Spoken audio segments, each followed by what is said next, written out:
नमस्कार। कभी कभी ना एक छोटी सी घटना भी दुनिया की बड़ी हकीकत बयान कर जाती है।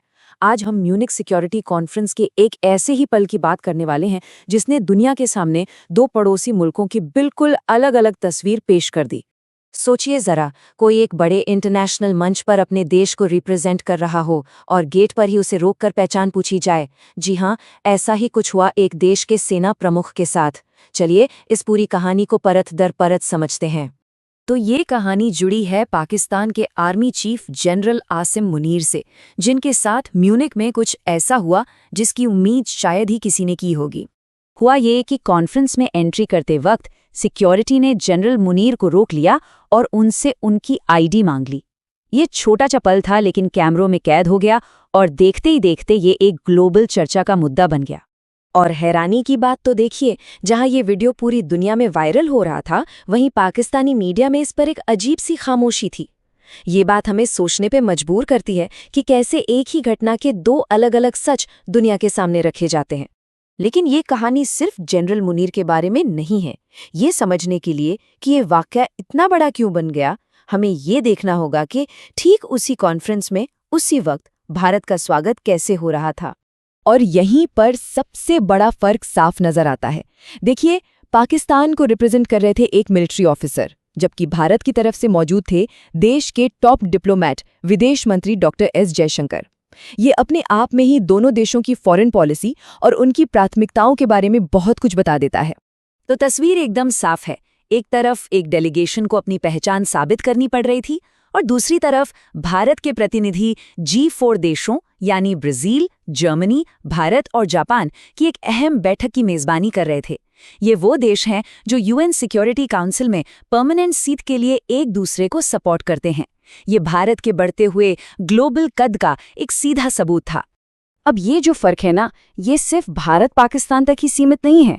इसका असर इस बात पर भी पड़ रहा है कि यूरोप जैसी बड़ी ताकतें दुनिया को और खासकर ब्रिक्स जैसे ग्रुप्स को अब किस नज़र से देख रही हैं। जर्मनी के विदेश मंत्री का ये बयान सुनिए, ये बहुत कुछ कहता है। उनका ये मानना कि ब्रिक्स देशों ब्राज़ील, रशिया, इंडिया, चाइना और साउथ अफ्रीका से दूरी बनाना एक गलती थी। ये दिखाता है कि यूरोप अब इन उभरती हुई ताकतों को और नज़रअंदाज नहीं कर सकता। लेकिन यूरोप अब ब्रिक्स के सभी देशों को एक ही तराजू में नहीं तौल रहा है। वो रशिया और चीन को एक अलग नज़रिए से देखते हैं, जहां भरोसे की कमी है। वहीं भारत और ब्राज़ील जैसे लोकतांत्रिक देशों के साथ वो अपनी पार्टनरशिप को और मजबूत करना चाहते हैं। इससे पता चलता है कि आज की डिप्लोमेसी में कॉमन वैल्यूज़ कितनी ज़रूरी हो गई हैं। और यहीं पर भारत का रोल एकदम सेंटर स्टेज पर आ जाता है।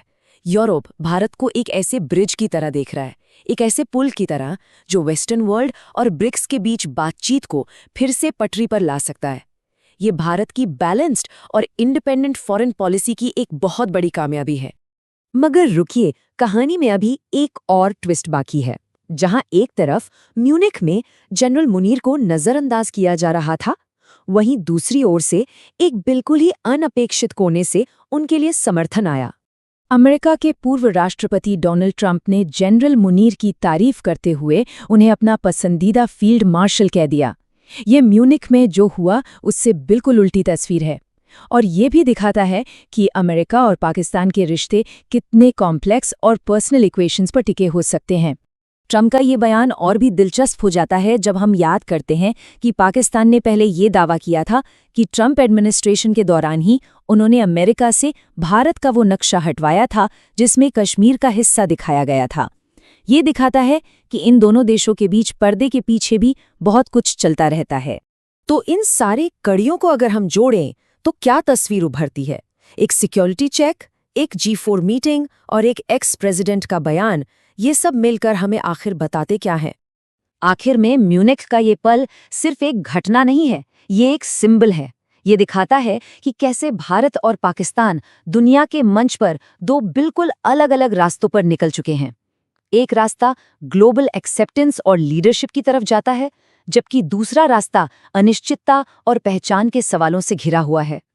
तो हम आपको इसी सवाल के साथ छोड़े जाते हैं कि एक ही कॉन्फ्रेंस में दो पड़ोसियों के लिए इतना अलग बर्ताव, ये आने वाले दशकों में साउथ एशिया और दुनिया के पावर बैलेंस के बारे में क्या संकेत दे रहा है, इस पर विचार जरूर कीजिएगा।